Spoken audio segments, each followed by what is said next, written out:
이 오병이어에 대한 이야기를 계속 살펴보고 있습니다. 요한복음 6장 말씀을 통해서 오병이어에 대한 이야기를 자세하게 하고 있는데요. 그만큼 이게 살펴보고 깊이 묵상해 볼 필요가 있는 그런 중요한 말씀들입니다. 근데 오늘로 이 오병이어에 대한 이야기를 좀 마무리하려고 합니다. 예수님께서 이 오병이어의 기적을 일으키시자 많은 사람들이 예수님께로 모여들었어요. 예수님을 왕으로 삼기 위함이었습니다. 예수님은 그 자리를 피하셨고 그리고 다음날 호수 반대편에서 나타나셨습니다. 그럼에도 사람들이 예수님을 엄청 찾아 헤맸고 또 찾아내서 예수님 어디 계셨습니까? 우리에게 이 떡을 또 주십시오. 이렇게 요청합니다. 지난주 본문에서 예수님께서는 썩을 양식이 아니라 영생하도록 있는 양식을 위해서 일하라고 말씀하셨죠. 그 하나님의 일은 하나님께서 보내신 일, 예수님을 믿는 일입니다. 예수님을 믿는 그 믿음에서 영생의 양식이 공급된다는 거예요. 그러나 이 사람들은 예수님께로부터 떡 얻는 것을 포기하지 않았습니다. 30절 말씀을 보시면 우리가 무엇을 보고 당신을 믿겠습니까? 예수님 믿으라고 하셨는데 우리에게 어떤 표적 보여주시겠습니까? 우리에게 어떤 일을 행해 주실 것입니까? 이렇게 계속 요구하는 거예요. 그러자 31절에서 대답하시기를 기록된 바 하늘에서 그들에게 떡을 주어 먹게 하였다함과 같이 우리 조상들은 광야에서 만나를 먹었나이다. 이거 사람들이 한 얘기인데요. 무리들이 한 얘기인데 그들이 지금 성경을 인용하면서 하기를 이런 얘기를 하는 겁니다. 그러니까 이 31절 말씀을 보시면 사람들이 예수님께 대하여 어떤 기대를 하고 있는지 어떤 요구를 하고 있는지 정확하게 드러나는 거예요.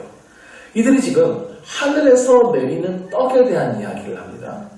그리고 우리 조상들이 그 광야에서 그 하늘에서 내리는 떡, 만나를 먹었다는 겁니다. 이스라엘 백성들이 40년 동안 광야 생활을 할 때에 하늘에서 아침마다 만나가 내렸습니다. 그때 이스라엘의 지도자가 모세였죠. 지금 이 무리들은 예수님을 새로운 모세로 보고 있는 겁니다. 우리 이스라엘 백성들을 구원할 또 한 번의 그 모세.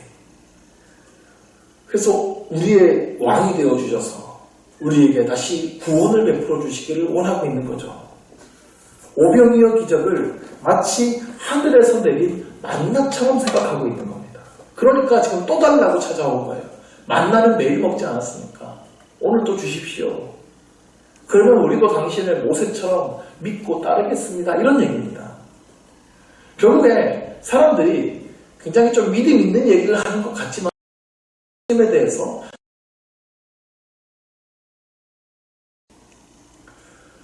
신앙의 초보들은 예수님에 대해서 좀 오해할 수 있습니다.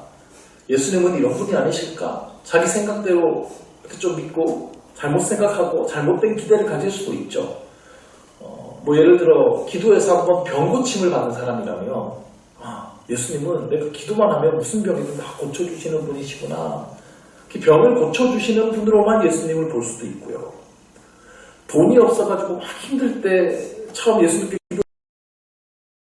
기적을 맛본 사람이라면 예수님은 기도하면 돈벼락을 내려주시는 분이구나 이렇게 오해할 수도 있죠. 그런데 이런 오해를 계속 가지고 있으면 어떻게 되겠습니까? 곧 예수님이 그런 기도를 다 들어주시지 않는다는 것을 알게 될 것이고요. 그럼 실망하고 떠날 수도 있습니다. 잘못된 믿음입니다. 예수님은 지금 이 무리들의 이 잘못된 믿음을 하나하나 바로 잡아 주십니다. 먼저 그들이 조상들이 먹었다고 하는 이 만나가 어디서부터 온 것인지부터 바로 잡아 주시는데요. 32절을 함께 한번 읽어봅시다. 예수께서 이르시되 내가 진실로 진실로 너희에게 이르노니 모세가 너희에게 하늘로부터 떡을 준 것이 아니라 내 아버지께서 너희에게 하늘로부터 참 떡을 주시나니. 먼저 만나는 모세가 준 것이 아니라는 겁니다. 맞죠? 내 아버지께서, 하나님께서 하늘로부터 주신 것입니다. 그러니까 자꾸 모세가 만나를 줬다고 생각하지 말고 자꾸 나한테도 와서 모세라고 공짜로 떡 얻어먹을 생각만 하고 있지 말라는 겁니다. 하나님은 하늘로부터 오는 참 떡을 주십니다. 그리고 하늘로부터 오는 참 떡에 대해서 이제 설명을 해 주시는데요. 33절을 보면 하나님의 떡은 하늘에서 내려 세상에 생명을 주는 것이다 라고 말씀합니다. 자, 구약에서 내렸던 그 만나는 광야에 있던 이스라엘 백성들에게만 주어졌습니다. 그런데 이제 주시겠다가 하는 하나님의 떡은 세상에 주어집니다. 그리고 하늘에서 내려 생명을 주는 것입니다. 너무 좋아 보이죠? 그러니까 34절에 그들이 말하기를 주여 이 떡을 우리에게 항상 주소서. 그런데 이들이 아직은 뭘 잘 모르고 있는 것 같죠. 자기들이 뭘 구하고 있는 건지. 예수님께서 주신다고 하는 떡이 도대체 뭔지 전혀 감을 못 잡고 그냥 뭔가 준다니까 주세요 라고 하는 것 같아요. 그래서 이제 예수님께서 이 떡에 대해서 더 자세히 설명해 주시는데요. 35절입니다. 예수께서 이르시되 나는 생명의 떡이니 내게 오는 자는 결코 줄이지 아니할 터이요 나를 믿는 자는 영원히 목마르지 아니하리라. 나는 생명의 떡이라고 말씀하세요. 요한복음에는 7가지의 표적이 나온다고 말씀드렸죠.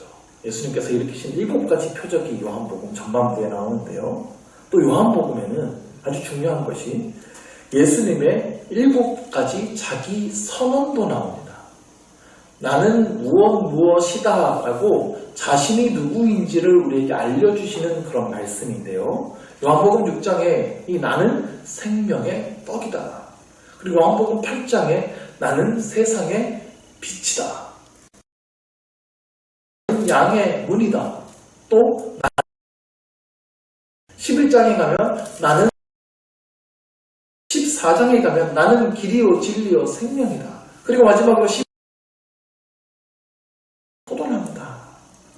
이렇게 7가지예요. 예수님이 어떠한 분이신지를 우리에게 알려주는 아주 중요한 내용들입니다.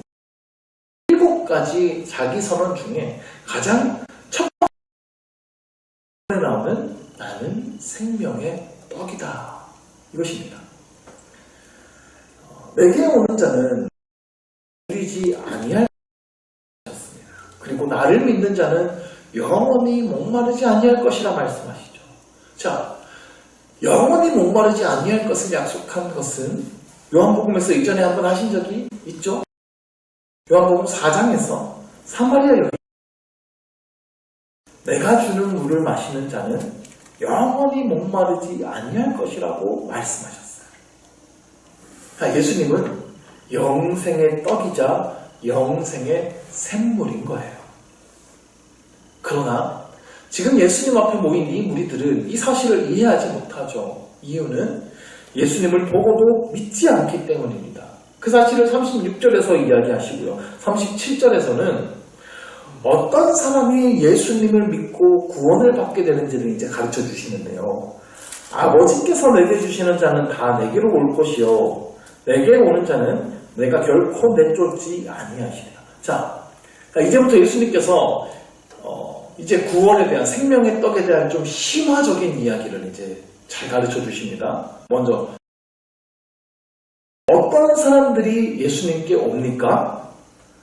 아버지께서 주시는 자가 다 예수님께로 옵니다. 그러니까 하나님께서 예수님께 주시는 자가 예수님께 온다는 거예요.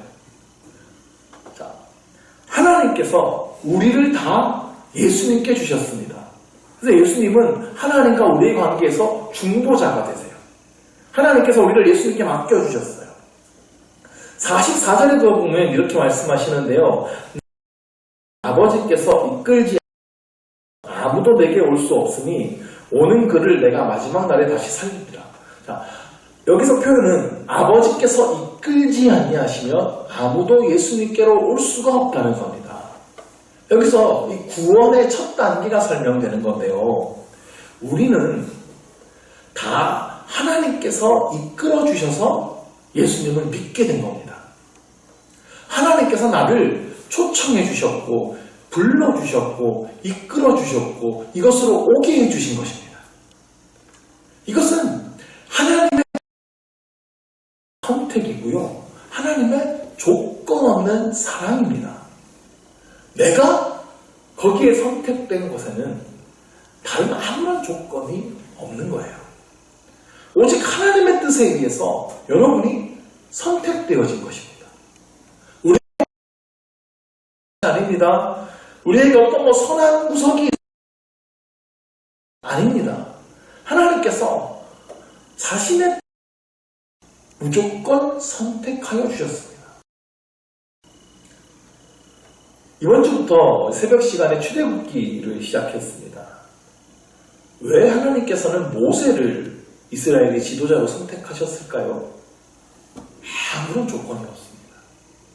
그냥 평범한 가정의 한 아기였는데 날 때부터 그는 하나님의 사람으로 선택되었습니다.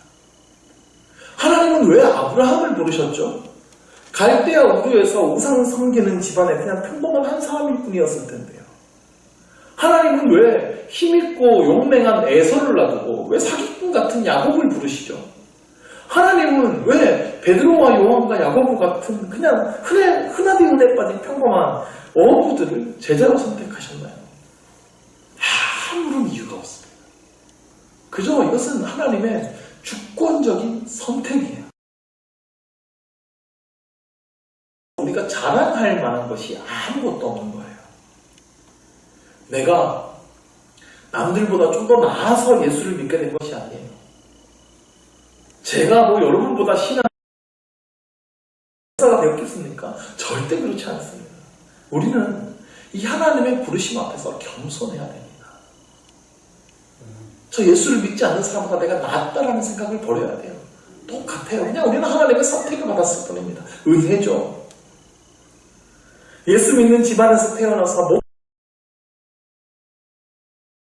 가지고 예수를 믿게 되었든지 다 하나님께서 우리의 손을 붙드시고 예수님께로 이끌어 주신 것뿐입니다. 그러니까 그냥 우리에게는 감사할 것밖에 없는 거예요. 자, 그러면 우리가 구원받은 것에 있어서 우리의 의지라고 하는 것은 하나도 들어가지 않은 것입니까? 그렇지 않습니다. 하나님께서 우리의 손을 붙들어 주십니다. 그런데 우리가 그 손을 뿌리칠 수 있습니다. 처음에는 잘 잡혀서 이렇게 가다가 중간에 놓아버릴 수도 있어요.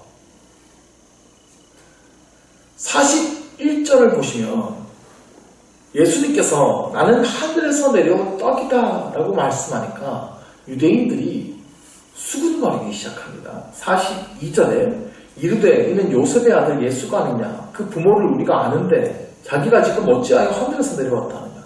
아니 예수님의 부모가 누군지 우리가 다 알고 있는데 예수님이 어느 정도에서 자라고 그랬는지 우리가 다 알고 있는데 무슨 자기가 하늘에서 내려왔다고 그러냐 지금. 이게 유대인들의 반응이었어요. 그런데 이들이요 오병이어의 기적을 맛본 사람들입니다. 예수님의 기적을 직접 맛보았고 예수님의 말씀을 직접 그 두 귀로 들은 사람들이에요. 이거 아무나 누릴 수 없는 특권이죠. 이 세상 이 무한한 이 인류의 역사 속에서 어떻게 예수님하고 같은 동시대에 그렇게 태어나서 동시대도 뿐만 아니라 같은 나라 같은 지역에서 그렇게 태어나가지고 어떻게 예수님의 육신에 입고 오신 그 모습을 직접 보고 예수님의 말씀을 직접 듣고 예수님의 기적을 직접 보는 이 엄청난 영광을 누립니까? 이거 엄청난 일이에요.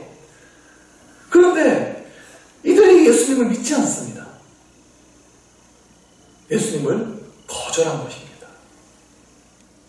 그러므로 어떤 사람이 구원받았다면 그건 전부 하나님의 뜻이고 어떤 사람이 구원받지 못했다면 그것도 전부 하나님의 뜻이고 그럼 전도할 필요도 없겠네. 어차피 하나님께서 선택하신 사람들은 다 구원받을 것이고 선택받지 못한 사람들은 다 그냥 지옥 갈 거니까. 이건 잘못된 생각입니다. 39절 말씀을 보시죠. 나를 보내신 이의 뜻은 내게 주신 자 중에 내가 하나도 잃어버리지 아니하고 마지막 날에 다시 살리는 이것입니다. 나를 보내신 이의 뜻, 하나님의 뜻이 있는데 하나님께서 내게 주신 자들을 하나도 잃어버리지 않는 것이 하나님의 뜻이다라고 말씀하십니다. 하나님께서 예수님에게 이렇게 보내주신 사람들이 있어요. 근데 그 중에 잃어버린 자들이 있다는 얘기죠. 마지막 날에 다시 살리는 이것은요, 죽음 이후의 부활을 말합니다. 예수님께서 다시 오시는 그날에 이 구원받은 자들이 다시 살아날 것입니다. 들림받을 것이고 천국에서 영원한 생명을 누리게 될 것이에요. 그런데 하나님의 택하심을 받았던 자들 중에, 하나님의 이끌림을 받았던 자들 중에 마지막 날에 구원받지 못할 자들이 있다는 얘기입니다.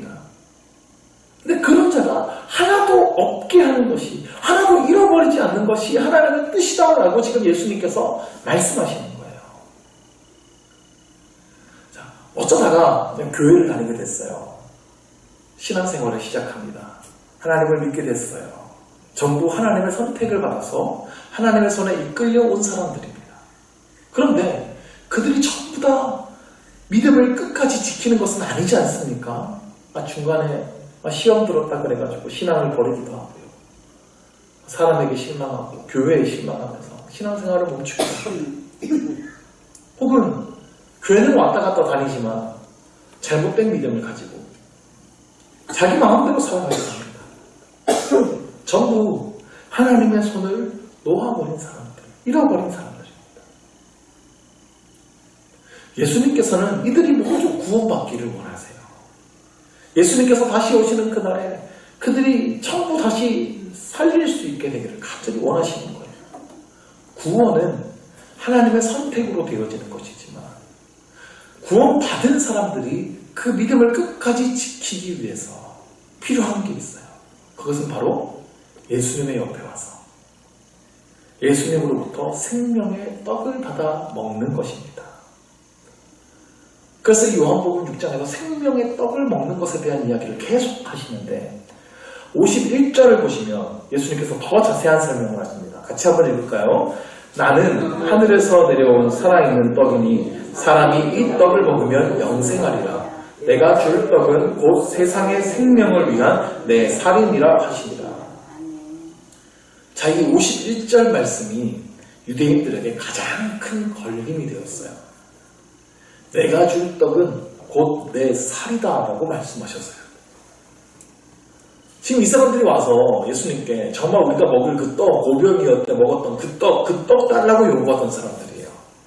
근데 예수님께서 그래 떡 줄게 하시더니 예수님께서 자기 살을 먹으라고 지금 하신 거예요. 우리 보고 어떻게 사람의 살점을 먹으라고 하시는 것이냐.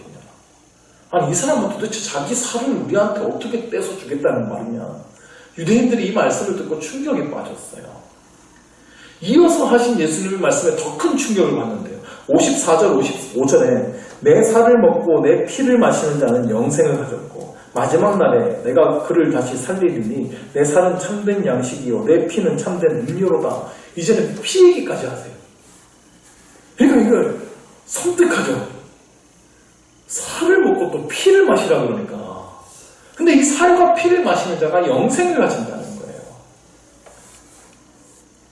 예수님의 살과 피를 마시는 자가 마지막 날에 구원을 얻게 됩니다. 예수님의 살은 참된 양식이요 예수님의 피는 참된 음료라는 것.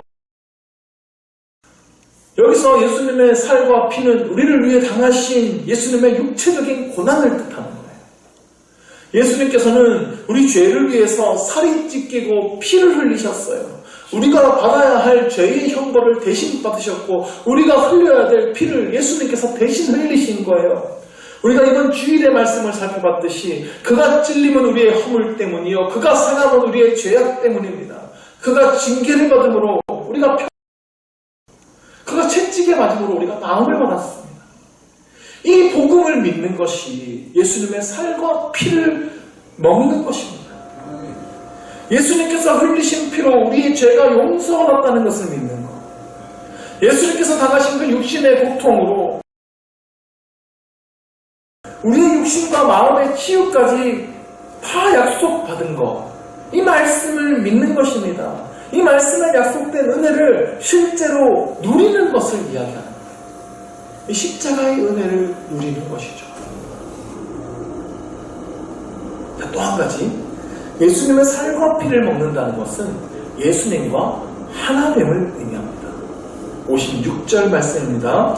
마지막으로 같이 한번 읽습니다. 내 살을 먹고 내 피를 마시는 자는 내 안에 거하고 나도 내 안에 거하나니. 예수님의 살과 피를 마시는 자는 예수님 안에 거한다는 거예요. 예수님께서 그의 안에 거하신다는 거예요. 그러니까 이것은 그냥 함께 살아가는, 옆에 동행하시는 정도가 아니라 하나됨을 의미하는 거예요.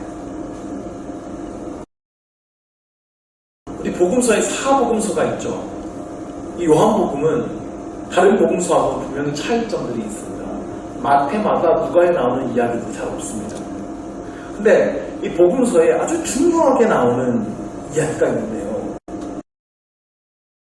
어떤 날 밤에 제자들에게 베푸신 그 만찬이에요. 제자들에게 떡을 떼어주시며 이것은 내 몸이라, 잔을 나누어주시면서 이것은 내 피라, 이것을 행하여 나를 기념하라 말씀하셨습니다.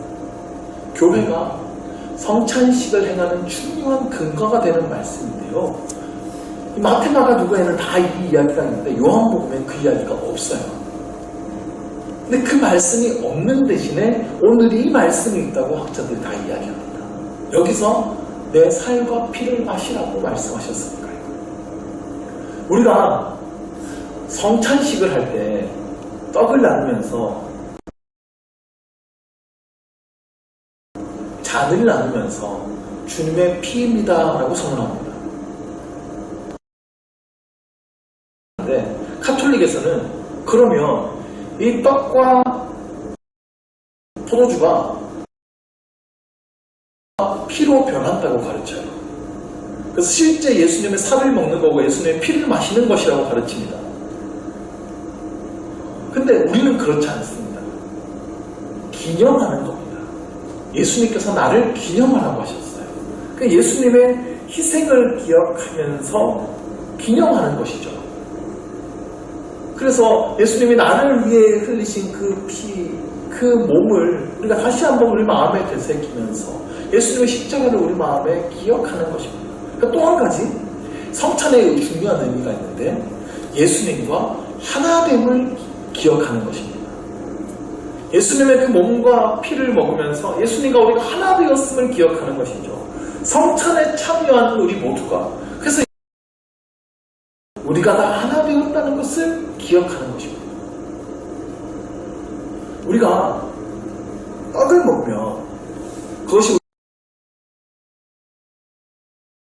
잔을 마시면 그것이 우리의 갈증을 해소합니다. 우리 수분을 보충하게 됩니다. 우리가 하나님의 말씀을 듣고 마시면 그것이 우리 영혼의 살을 찌우는 거예요. 예수 그리스도의 보혈을 의지하고 묵상하고 그 은혜를 받으면 그것이 우리 영혼의 생명수가 되는 것입니다. 그렇게 하나 되는 것입니다. 하나님의 말씀을 듣고 순종하며 기도하며 친밀하게 교제하는 그 삶, 하나님의 뜻을 행하며 하나님과 동행하는 삶, 이러한 삶이 바로 주님이 내 안에 거하시고 내가 주님 안에 거하는 것입니다.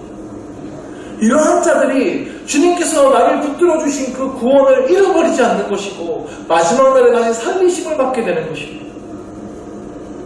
이 은혜를 우리에게 허락하셨음에 감사합시다. 이 은혜를 놓치지 말고 살아가시기를 바랍니다. 오직 주님을 붙들고 십자가를 붙들고 주님과 온전히 연합하여 주님과 교제하면서 예수님께서 우리에게 주시는 넘치도록 부어주시는 그 영생의 은혜를 누리시기를 바랍니다.